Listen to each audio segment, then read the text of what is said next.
Obviously, the bank closures would have to be notified to the central bank. When is the last time you met the governor of the central bank, and how many times have you met since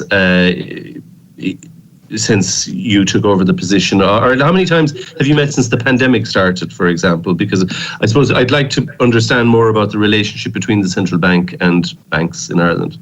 During the pandemic, we would have had one very important meeting virtually with the governor and senior members of his team to talk about payment breaks and the industry's proactive approach of supporting households and businesses when they needed it most, and that was at the beginning of the pandemic. Since then, I would have regular engagement with the senior members of the Central Bank of Ireland through his team, and some of that is proactive when we need to. Other times, it's on a quarterly or at times monthly basis for ongoing engagement, and that would be obviously supported with engagement with with the ECB.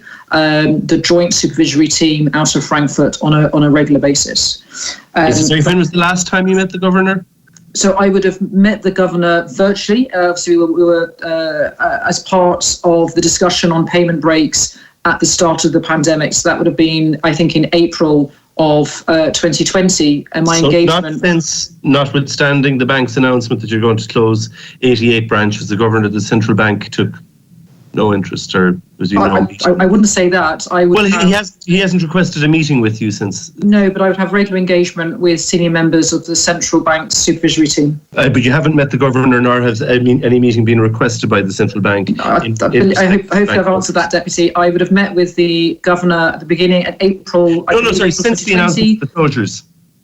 Since then, I've not had a direct engagement with the governor of the Central Bank of Ireland. I would have had regular engagement with senior members of his team. Okay, but he hasn't requested a meeting in respect of the closures? No, but I would have had regular engagement with members of his team, and we would have branch closures would have been discussed with our regulators, not with the governor directly.